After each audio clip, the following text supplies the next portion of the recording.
check that ravine again.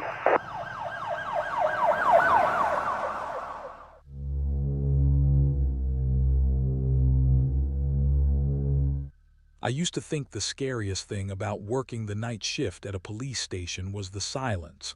I was wrong. It was the thing pretending to be one of us. I'm not a cop. I want to make that clear up front. I was a civilian records clerk for the Harlan County Sheriff's Department in southeastern Kentucky. 3 nights a week, 11 to 7, I sat behind a desk in the back office, pulling files, logging reports, answering the non-emergency line when the dispatcher was slammed.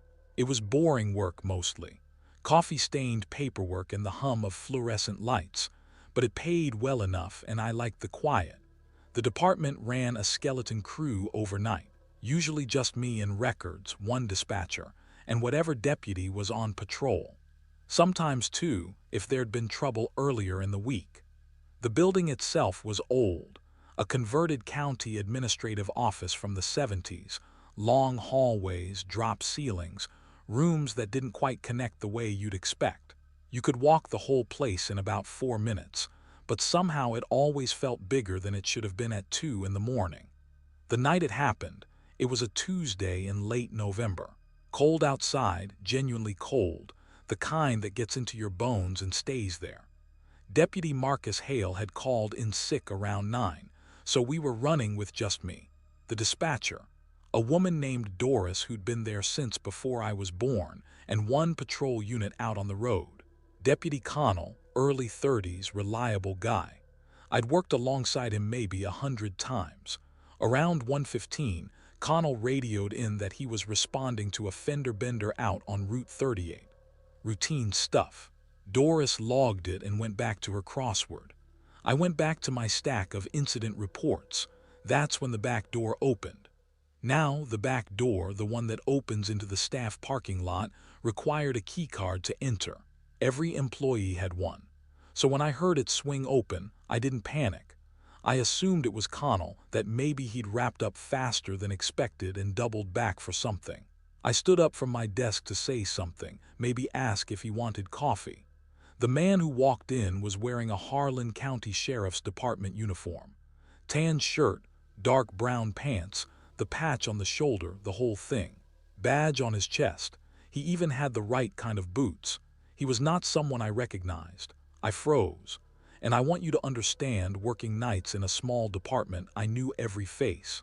Every deputy, every clerk, every janitor. We weren't a big operation. The total staff could fit comfortably in one room. And this man, this person standing in our hallway 15 feet from me, was not someone I had ever seen in my life. He looked at me and nodded, calm as anything, like he belonged there, like I was the one who seemed out of place. I said, "Hey, can I help you?" He said he was covering for Hale. That dispatch had called him in. I looked at Doris's station. She was on the other side of a half wall, headset on. I couldn't tell if she'd heard us or not. Something in my gut twisted sideways. I don't know how to explain it more precisely than that. It was the way he said it, not nervous, not warm, just flat. Rehearsed. Like he'd practiced the answer but not the delivery. I told him I'd need to verify with dispatch before he could go any further into the building. I said it as casually as I could manage, like it was just procedure, which it was, but my heart was doing something ugly inside my chest. He nodded again. Didn't argue, just stood there. I walked over to Doris and leaned down and said, barely above a whisper, "Did you call in a replacement for Hale tonight?" She pulled off one side of her headset and looked at me like I'd grown a second head. "What? No, why would I? Connell's already out." I kept my face neutral, walked back to my desk, picked up the desk phone and dialed Connell's cell, not the radio, his personal number, because I didn't want whatever I was about to say going out over the department frequency where this man could hear every word. Connell picked up on the second ring. I could hear wind in the background, the tick of a hazard light. I said, "Hey, quick question, did the department bring in anyone extra tonight? Someone covering for Hale?" There was a pause. "No."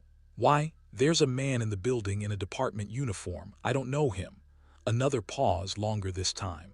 Then Connell's voice dropped an entire register. "Don't let him move. I'm coming back right now. Lock your office door and do not let him pass the front hallway." I hung up and turned around. He was gone. The hallway was empty. I hadn't heard a single sound, no door, no footsteps, nothing, just gone. I grabbed Doris, told her to lock her station door and call for county backup. Then I stood in the middle of that hallway with a stapler in my hand, the only thing I'd grabbed, and I waited. Connell was back in 6 minutes. County came 4 minutes after that. They swept the whole building twice, found nothing. The back door log showed the key card that had been used, and it was Marcus Hale's card number. Hale, who was homesick, who said he never left his house that night and whose card should have been sitting in his locker. It wasn't in his locker. It was gone. They never figured out how someone got that card or had that uniform. The investigation stayed open for months.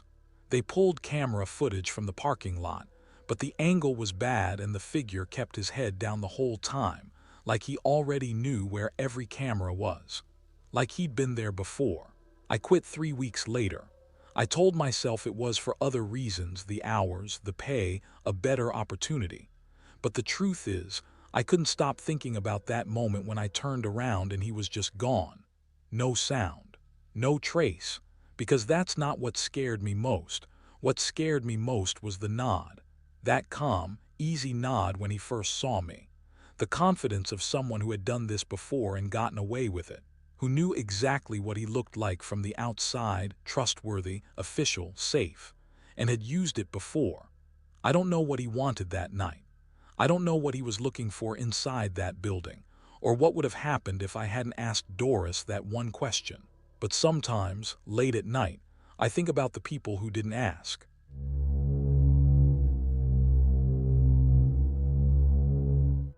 I never thought I'd be afraid of the people who were supposed to protect me. Most of us grow up thinking cops are the good guys. You see the lights, you feel safe. You flag one down and you breathe easier. I believed that for 31 years. And then one night changed everything I thought I knew about trust, authority, and how easy it is for someone with a badge to make you disappear. It was late October. I was driving back from my cousin's place in Harlan County, heading west on Route 119. It was one of those roads that felt like it existed outside of time. No streetlights, no gas stations, nothing but dark tree lines pressing in from both sides and the occasional faded center line catching my headlights. I had maybe a quarter tank of gas and a phone sitting at 11% battery. I wasn't worried. I'd driven that stretch 100 times. Then my back left tire blew. The car lurched hard to the left and I wrestled it onto the gravel shoulder, heart hammering. I got out, confirmed what I already knew, completely flat, shredded almost. I had a spare in the trunk but no jack. I'd lent it to my brother-in-law 3 weeks earlier and completely forgotten to get it back. So I stood on the side of that dark road in 40-degree weather with no way to fix the tire, and a phone that was burning through its last bit of battery. I called my cousin. Voicemail. I called my wife. She picked up, but she was 3 hours away. I told her where I was, told her to stay put, that I'd figure something out. I hung up to save what little battery I had left. About 20 minutes passed before I saw headlights coming from the east. They slowed as they got close, and I felt that immediate, complicated hope you feel when you're stranded, you need help, but you're suddenly aware of how alone you are. The vehicle rolled to a stop just behind mine. A spotlight hit me before I even registered what I was looking at. A police cruiser. Harlan County Sheriff's Department from the markings. The officer stepped out and walked toward me with a flashlight. He was a big man, mid-40s, wide-shouldered, moving slowly like someone who had all the time in the world. He asked for my license and registration, which I thought was a little unusual given the circumstances, but I handed them over without question. He looked them over longer than seemed necessary. Then he looked at me. He said there were reports of a vehicle matching mine involved in a hit and run about 12 miles back. I told him that was impossible. I'd come straight from my cousin's. I hadn't passed through any towns, hadn't hit anything. He nodded, said he understood, and asked me to sit in the back of his cruiser while he ran my information. He said it was procedure. Standard. I didn't argue. What do? You comply, you trust the process. He put me in the back and got in the front, and that was when I noticed we hadn't moved. He wasn't on his radio. He wasn't typing into his laptop. He was just sitting there. I could see the side of his face in the rearview mirror, and he wasn't doing anything, just sitting. I asked him what was going on. He said it would just be a few more minutes. 5 minutes passed, then 10. My phone was at 4%. I texted my wife the cruiser's county markings and told her something felt wrong. She texted back asking if she should call 911. I almost laughed. I was already in a police car. Then another set of headlights appeared down the road. A pickup truck moving fast slowed as it passed, then stopped about 50 yards ahead. The officer in the front seat sat up a little, just slightly, but I caught it. He got out of the cruiser and walked toward the truck. They met at the driver's side window. The conversation was short. The officer came back, opened my door, and said I was free to go. My information came back clean. No hit and run on record matching my vehicle. He said he'd called a tow service for me and gave me a card with a number on it. He drove away. I stood there on the side of that road holding that card and staring at the pickup truck, which hadn't moved. The engine was still running. The driver's window was still down. I didn't call the number on that card. I started walking. I walked almost 2 miles before I got enough signal to call my wife back. She stayed on the line with me. I told her everything in real time, kept my voice low, kept moving. When I finally reached a gas station at the edge of a small town called Baxter, I went inside, locked myself in the bathroom, and sat on the floor until my hands stopped shaking. I asked the attendant if I could use his phone charger. While mine powered up, I pulled up the Harlan County Sheriff's Department website and looked for the non-emergency line. When I called and described the officer, his build, his car number, the badge I'd barely glimpsed, the dispatcher went quiet for a moment, and then told me they didn't have any units on Route 119 that evening. They had no record of any officer responding to that area. The card he gave me had a phone number with a Kentucky area code. I didn't call it that night. The next morning from home, with my wife beside me and my brother-in-law on speaker, I called it. It rang 4 times. Then a man picked up and said nothing, just breathing. I said hello twice. The line went dead. I filed a report with the Kentucky State Police. They took my statement, kept the card, said they'd look into it. I never heard back. When I followed up 6 weeks later, I was told the case had been referred to another department and they couldn't give me further information. To this day, I don't know what that man wanted. I don't know if he was working alone or if the truck was connected. I don't know what would have happened if I'd stayed in that cruiser or if I'd called the number on that card.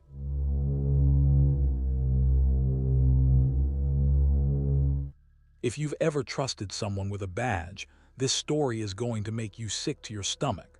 I never thought I'd be the kind of person who was afraid of law enforcement. Grew up respecting cops. My uncle was a sheriff's deputy for 22 years. So when I say what happened to me changed everything, I mean it changed the way I sleep at night, the way I look at a patrol car, the way I feel when I see those blue and red lights in my rearview mirror. It started on a Thursday in late November. I was driving back from a job interview in Lexington, heading home to a small town about 90 minutes south. It was already dark by 5:30, and I was on a 2-lane road cutting through farmland and stretches of nothing. No streetlights, no other cars, just my headlights and the yellow line. About 40 minutes outside of Lexington, I noticed a patrol car parked on the shoulder up ahead with its lights off. I didn't think much of it. I checked my speed, I was fine, and drove past. Maybe 30 seconds later, the lights came on behind me. I pulled over immediately. I rolled down my window, put my hands on the wheel, did everything right. The officer took his time getting out. When he finally came to my window, he didn't look at me right away. He looked into the back seat, then the passenger seat, then at me. He asked for my license and registration. His voice was flat, calm in a way that didn't feel professional. It felt rehearsed. I handed everything over, told him I was coming back from a job interview. He didn't respond to that, just walked back to his cruiser. I sat there for almost 12 minutes. I know because I was watching the clock. When he came back, he said my registration had flagged something and he needed me to step out of the vehicle. I asked what it flagged. He said he couldn't discuss it until I was out of the car. I felt the first real pulse of unease then, not panic, just that quiet alarm your body sends up before your brain catches on. I got out. He told me to stand at the rear of my car. I stood there in the cold, watching him. He wasn't writing anything, wasn't on his radio. He was just standing there looking up and down the road. Then he told me he needed to search my vehicle. I asked if I was being detained. He looked at me for a long moment and said, "For your safety, yes." That's not how that works. I knew that. I'd seen enough to know that answer made no sense legally. But I was alone, it was dark, there were no other cars, and this man had a gun on his hip. He searched my car. I watched from the back. He went through my duffel bag, my center console, my glove compartment. He wasn't looking for contraband. He wasn't making any notes. He was looking at my personal items, my mail, my prescription bottles, the notepad I kept in the door pocket with my address written on the front cover. He stood up holding my notepad. He asked if I lived at that address. Something about the way he asked it made my throat close. I said yes. He wrote something down, not in any official pad, just a small personal notebook he pulled from his shirt pocket. Then he handed everything back to me, told me I was free to go, and said there was no issue with the registration after all. No ticket, no explanation, no apology. I got back in my car and drove. My hands were shaking so bad I had to pull off about 2 miles down the road just to breathe.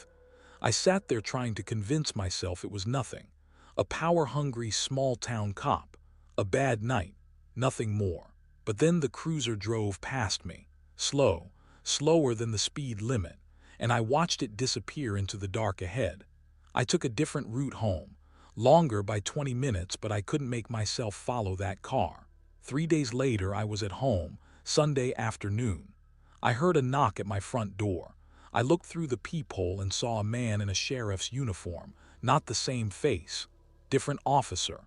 He said he was doing a welfare check.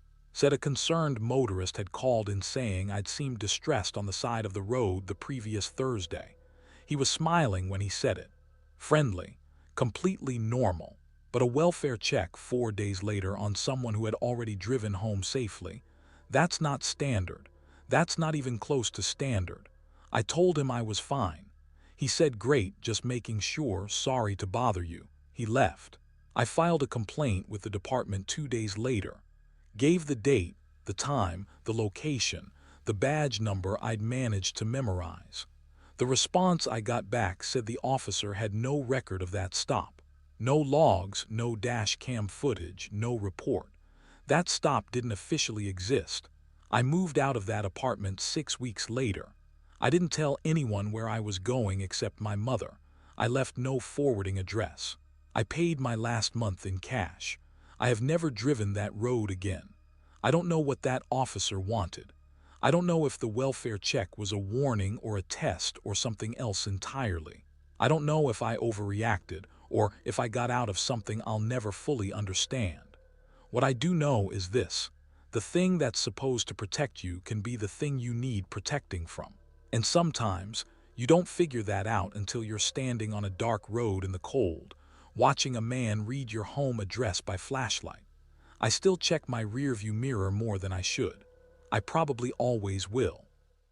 If this story got under your skin, hit that like button. And if you want more stories like these, subscribe and press the bell icon. Drop a comment below too, tell me what creeped you out the most, or share something that happened to you. I'll see you in the next one.